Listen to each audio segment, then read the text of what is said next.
He reached out and rubbed a lock of her dark red hair between his fingers. Now, about that stress you were complaining about. That did it. Taylor didn't know if Gordon was drunk or delusional, and she wasn't sticking around to find out. She had to get out of here. She lunged toward the door. Gordon grabbed her, his grip punishing. He locked one hard arm around her waist, capturing her wrists in his other hand. "Shh," he muttered against her face, and she could smell the scotch on his breath. "You're going to aggravate your headache." He half lifted her, moving her toward the bedroom. "I know how to make it better." "Let me go!" Taylor began struggling, jerking her arms around in an attempt to free them, throwing her body weight against him to slow his progress. It wasn't working. They were already at her room.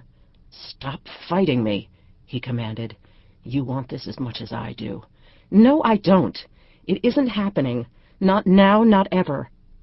Taylor hooked her feet on either side of the doorframe, anchoring herself and giving her the leverage she needed to halt Gordon. She raised her head, gazed straight at him, and strove for reason in the midst of insanity.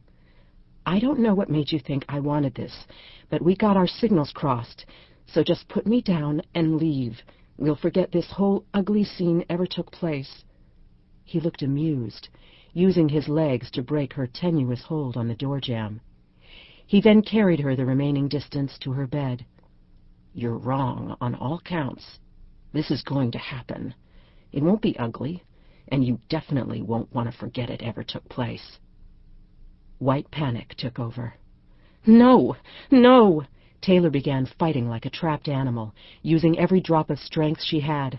But the man had a grip of iron, and he seemed absolutely sure they were in this together. "Let me go!" He pinned her to the bed, dodging the blows of her fists and the sharp jabs of her knees as she tried to kick him in the groin. He straddled her body, locking her legs in place and capturing her wrists over her head in one hand.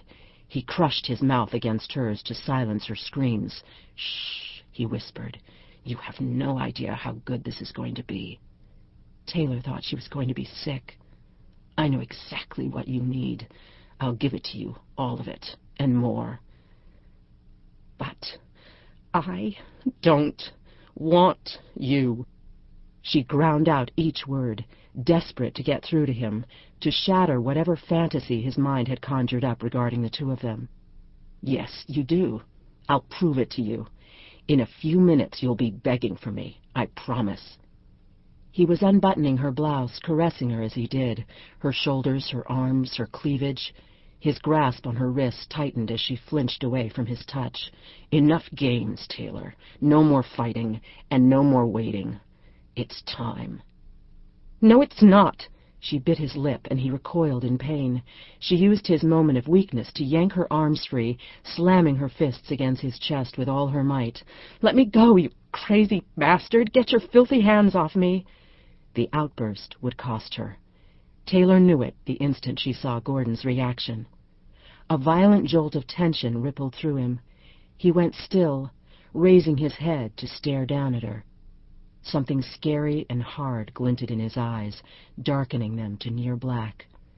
A heartbeat later, one hand was encircling her neck, his palm pressing down on her windpipe. "Don't ever speak to me like that again. Is that understood? I won't take that from anyone." Icy fear speared Taylor like a knife, and she struggled to breathe. "I understand. I'm sorry." The hard glint in his eyes ebbed. "That's better." "You're hurting me." "Am I? That's not what I had in mind."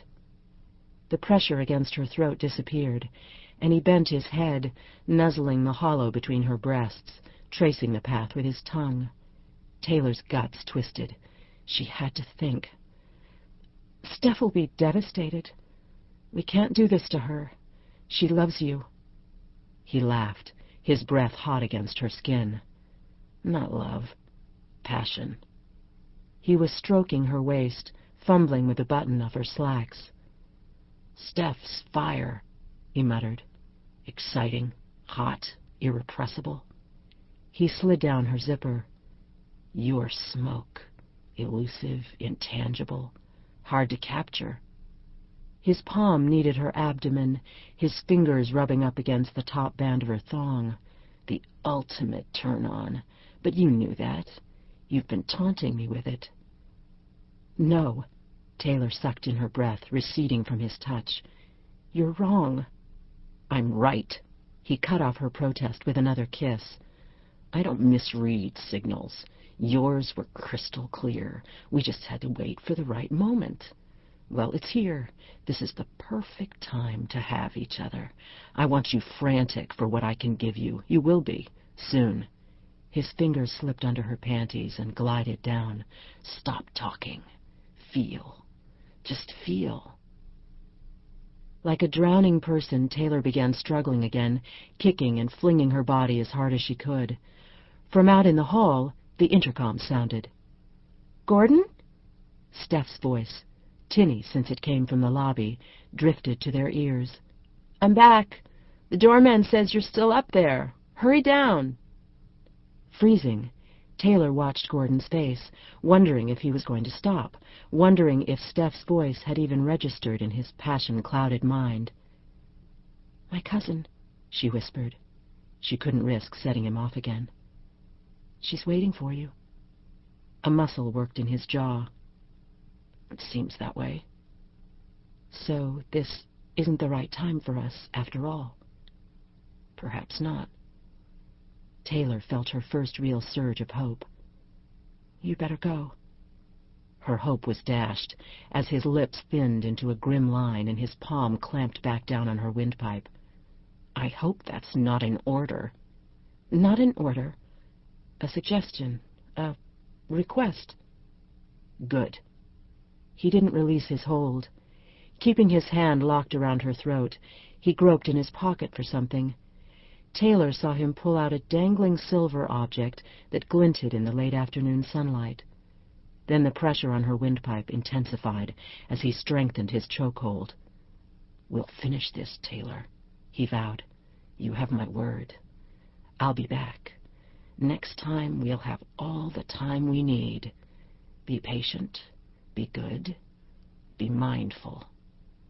He squeezed down harder until the room began to fade, black spots dancing before Taylor's eyes. Leaning over, Gordon brushed her lips with his. "Until then," he whispered, just before she lost consciousness, "I'll be watching you." Taylor came to, coughing and rasping as she brought oxygen back into her lungs. It hadn't been a nightmare. It had happened. Her disheveled clothing was a glaring reminder, as was the pain in her throat. Swiftly she scanned her room. Gordon was gone. The beechwood pendulum wall clock said it was 3:25. Gordon must have met Steph downstairs. They were on their way to the heliport. She jerked upright, only to be dragged back down, a cutting pain in her wrist. She twisted around, peering up to figure out its cause. She was handcuffed to the brass headboard. And the night table telephone was missing. Gordon had obviously removed it, anticipating that she'd try to alert Steph or the cops about what had happened. He wanted to buy himself time, and he'd succeeded. She was trapped, but had no intention of staying that way. Frantically, Taylor tugged at the handcuffs. As expected, they were locked. She began working at the headboard, trying to loosen it, using her free hand to add leverage. The brass spindles were tubular, the weakest part of the bed. Breaking the spindle she was handcuffed to would be time-consuming, but not impossible. She worked for nearly 2 hours before she felt the spindle start to crease. Redoubling her efforts, she jerked back and forth with all her might until, with a snap, the spindle broke in the middle. She slid the handcuffs between the two severed pieces and scrambled off the bed. At first, her legs nearly gave out. Between the physical exertion, the emotional strain, and the throbbing of her bruises, not to mention her now blinding headache, she was a mess. She steadied herself, waiting until her legs stopped wobbling. Her gaze fell on the clock, 5:15, long enough for Gordon to sail off with her cousin. Taylor made her way into the kitchen, grabbed the phone, and dialed Steph's cell number.